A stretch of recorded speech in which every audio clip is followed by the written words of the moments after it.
Welcome back. This is Deandra Grant and Douglas Huff, and continuing our video series on practicing law in Dallas County Criminal Courts, navigating Crowley.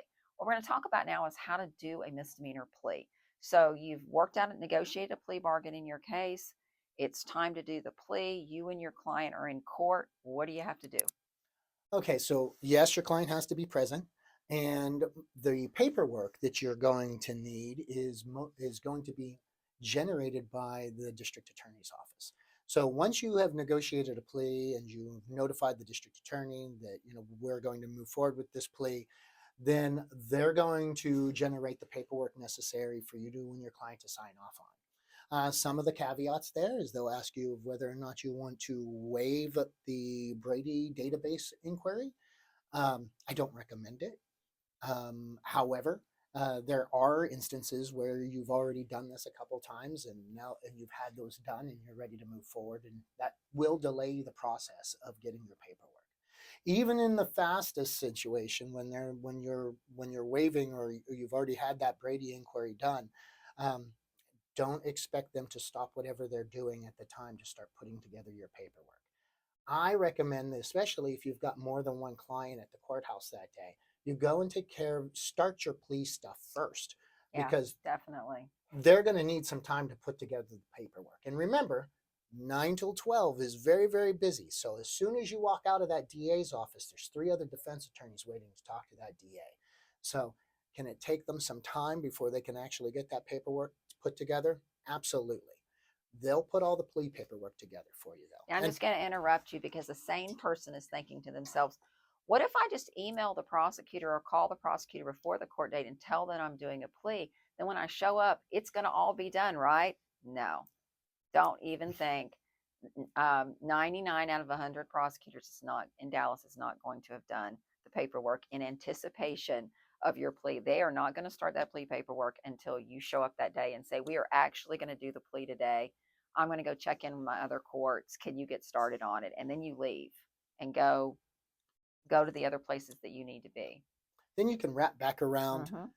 plea paperwork will be ready, and you can start to move forward. Now you sit down, your client sits down, y'all go through it and sign all of it. Once it's all signed, everyone signed it. What do you do with Okay, well, there's another catch it? there. There's always a catch. There's So, always a catch. in misdemeanor, a lot of times your client's getting probation Right. if you're accepting a plea. And misdemeanor pleas that include probation, there is an additional probation worksheet. Sometimes the district attorney will print that out for you. Most of the time, you're going to have to go to the probation desk that's in the clerk's office, right next to the court, and you'll meet with the probation officer of that court, and they'll provide that worksheet for you. It's a pretty lengthy worksheet. Your client's going to need to take some time to do this. They'll spend more time on this worksheet than they will signing off on all the paperwork they need to do for their plea. However, it is the first thing that probation is going to ask them for. So when you're doing all the paperwork, make sure you've either gotten that probation worksheet from the district attorney's office, or you've gone over to probation and grabbed it with the rest of your paperwork. Okay, so if you go and talk to the DA and you say, hey, we're going to do this plea, can you start working on the paperwork? And they say, yeah.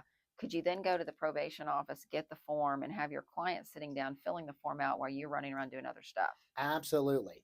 I do this all the time. I know we're going to do a plea, so I'm going to go get my client first thing, let the district attorney know that we're moving forward. Yeah. Please put together the paperwork, and then I'll go grab the probation sheet. Um, Sometimes the district attorney then provides me with a probation sheet when they finally get the paperwork together, but I don't need it because I've already grabbed my client, taken them into the defense workroom, and tell them this is step one. This is the probation worksheet that is going to be the foundation for your probation file. Please fill this out the best you can. And then you can leave them there, go take care of a couple other things, and come back, grab that paperwork from the DA's office, and now readdress your client. Okay, so once all the stuff's signed and that form's filled out, do you take it to the clerks? No. Okay, what do you do with it? What do So, you do with these magic papers? so there's a lot of paperwork to do a plea in Dallas County. Not only do you have your normal plea form, they've tried to consolidate over the years, but then they kind of expand out every so often. So you will see things, particularly to like the Michael Morton Act, with a full list of everything that has been shared. And then you'll see that actually twice, based on one stating that the state has given it to you and the other one stating that you have provided that information to your client and everybody followed the rules. So it can be a pretty thick packet. You'll feel like you've just bought a car. You sign off on everything, and you review that paperwork and sign off on everything yourself as the defense attorney. And then you're going to have your client sign off on everything as well. I think a good rule of thumb is you've got that stack of paperwork, your client's concerned about what's happening, at least just let them know each page what that paperwork is that's going in front of the judge. Not just run through and just have them sign here, sign here, sign here, because it will bite you. It will Well, bite you. just make you sad that you didn't live it through the 90s. It was one piece of paper. It was one long piece of paper, legal size, front and back. You signed like 3 places, done. Went in front of the judge, done. Plea, done. The whole thing took like 15 minutes. So now you've got this paperwork signed. You've either had it pre-signed by the district attorney whenever they provided the paperwork to you. A lot of times, ideally, some district attorneys won't sign it until your client signed it. Well, because they're goofballs, but okay. So now you've signed everything, and your client signed everything. You verified that the district attorney has signed everything, and you're going to take all of that paperwork. You're inside that packet of paperwork. There is a fingerprint form. You're going to pull that out. And when you approach the court, you're going to give the fingerprint form to the bailiff. So in the courtroom, unlike some courtrooms in some counties that surround Dallas, there's a place for the court reporter, there's the judge, and then there is the bailiff desk. And the bailiff desk is very close to the bench. So you should be able to just lay it right there for the bailiff. Sometimes the bailiff then I think will call your client up and do the fingerprints before the judge even gets on the bench. So the fingerprints are already done. Sometimes they do it after. Kind of just depends on how busy the court is, what the flow is, how many people the bailiff is dealing with that are on the jail chain.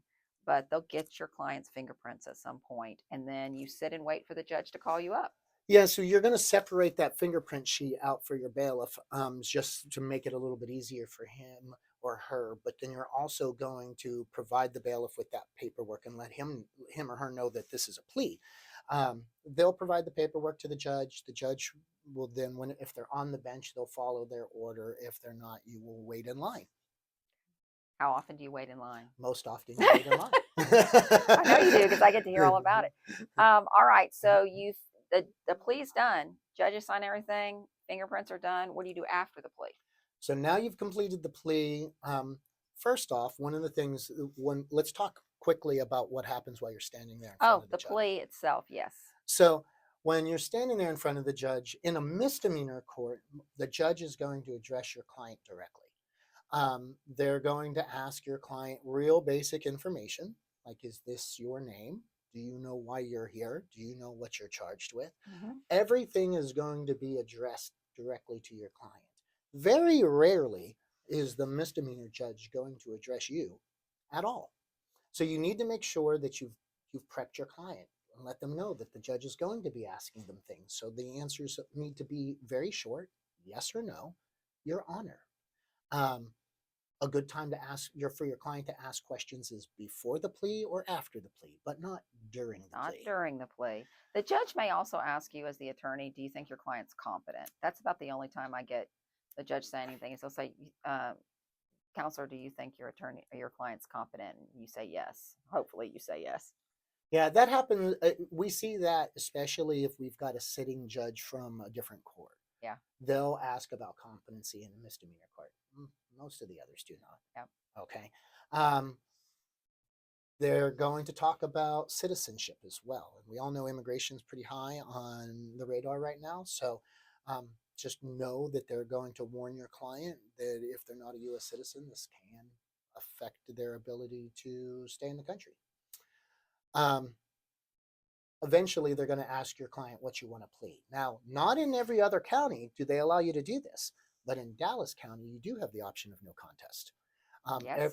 Every misdemeanor court in Dallas County will let you do no contest. So, you have your plea of guilty, your plea of not guilty, or your plea of no contest.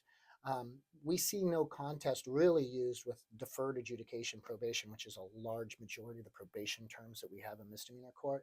But it's not an admittance of guilt, although the court's going to be able to state on the record that they have enough evidence to find you guilty to move forward.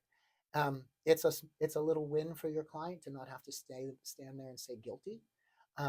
No contest And is no contest is the normal plea in misdemeanor court in Dallas. it I would say absolutely, that's the norm. That absolutely. is not the norm anywhere else. So this is one of those Dallas County weirdnesses where we just everyone's in the habit of entering a no contest plea to all misdemeanors. So don't if you're sitting in court watching pleas, you didn't know this and you're watching this take place, you're like, why are these people entering no contest pleas? Well, that's very It's a normal. Dallas thing. Now, once you've completed the plea, and it will be the fastest plea that you've ever seen, once you're standing in front of the judge, they very rarely take more than a minute. You're going to collect all the paperwork. The judge is going to provide everything back to you normally. Most judges are going to provide everything back to you. And then you're going to walk your client back into the clerk's office, which is again adjacent to the court. In that clerk's office, you're going to provide the plea paperwork to the clerk. The clerk is going to take some time to calculate any fees and Yeah, court take some costs, time being the key phrase. but also probation is there. So in most courts, probation is there. Um, that's when, if your client is accepting a probation plea, which is often the case in a misdemeanor court, they will meet with the court probation officer who will go over the probation terms and get them all set up for their probation, which is normally a one-stop shop then. That's kind of helpful as far as probation works, except there are a few courts where the probation officer stays up on the 9th floor. And so they will tell you, you now have to take your client after you've turned in the paperwork for your plea to the clerks up to the 9th floor to meet with the court probation officer who's still up there. Because we wouldn't want them to come down to the court where they're actually assigned. That would be crazy. And that's a whole other frustrating experience going up to the 9th floor probation office. So once everything's done, they've met with probation, they've got all their stuff, they're ready to go. Is there anywhere else they have to go? Well, normally once you've gotten to that point where you have provided the paperwork to the clerks and introduced them to the probation officer, the clerks will start to put together their costs. Mm-hmm. Okay, now it's advisable that your client pay all the court costs and fines that day. Most of the judges in Dallas County will give them cash credit towards the court costs and fines for any time that they spent in the Dallas County jails. So that will help on those costs. Standard court fees range between like $300 and $450. Mm-hmm. So you can kind of ballpark what your client should expect, knowing that they're going to have to pay those court costs as well as whatever fine. And then any days that they were in jail, you get credit for $150. Are they still doing the thing in some of the courts where if you pay all your stuff up front, they'll waive your community service requirement? Yes, there are. This is again kind of finessing plea agreements. You will sometimes be able to even have probation be non-reporting if you've completed all of your conditions up front. Yeah, and that's another thing that's something to think about. Like, for instance, I mean, obviously, if you know anything about me or about Doug, we have a pretty high volume DWI practice. And so if we know a client in Dallas is going to be doing a plea, even whether it's deferred or straight probation, we have them do the DWI class, their substance abuse evaluation, and victim impact panel in advance of the plea. So when we go in to do the plea, we have the certificates for all the things that they've done. And sometimes that will help get stuff waived. Or if it's deferred, it might finagle some better stuff from the judge. So it's a really good bargaining tool to have as much done as possible, and then also be able to say, and we're paying all the fines and court costs today. Yeah. And if you're able to, because you've gotten your client everything done up front and you're paying all your court costs and fines, that's a very strong argument for probation to be non-reporting. Mm-hmm. Probation costs $60 a month. So you're actually saving your client some money that way by not. Oh, definitely. If you're able to get it to non-report. Plus, it's a hassle. Oh, a very big hassle. Big hassle. All right. So if you've done all of those things, are you finished? Can your client leave? No, your client can't leave, not until they've talked to probation, and then they've gone to the cashier's desk, and they're either setting up a payment plan for the court costs and fines, or they're paying that off. Now, some courts, they'll instead say, we're going to send that information to your client. But in misdemeanor court, you most always are able to get that done right then. Yeah, it used to be, I don't know if it's still this way, that you would send the client down to the clerk with a receipt or a total of what they owed. They would then come back up with a paid receipt. Yeah. And if you came back up with a paid receipt saying they paid everything, then the community service would come off your probation conditions. And that community service thing is really a case by case basis. We still have courts that'll take peanut butter and donations to the North Texas Food Bank and all that stuff. For, That's absolutely great negotiation tactics for the district attorney's office. okay. Yeah, so sometimes you can negotiate. A client doesn't have a lot of money or a lot of time to do community service, but we could donate X amount of dollars to the North Texas Food Bank, or some of the courts would have set up, if you donate this amount of canned goods, like you this many canned goods or something, they would take off half of your community service. So you need to be asking questions like that. If you think this sounds crazy, yes, it kind of does, but it's another Dallas thing that's very commonly a negotiation technique in Dallas County misdemeanor courts. And that would generally wrap up your misdemeanor plea. As long as your client follows whatever those conditions of the plea are, you should not have to come back to court on that one.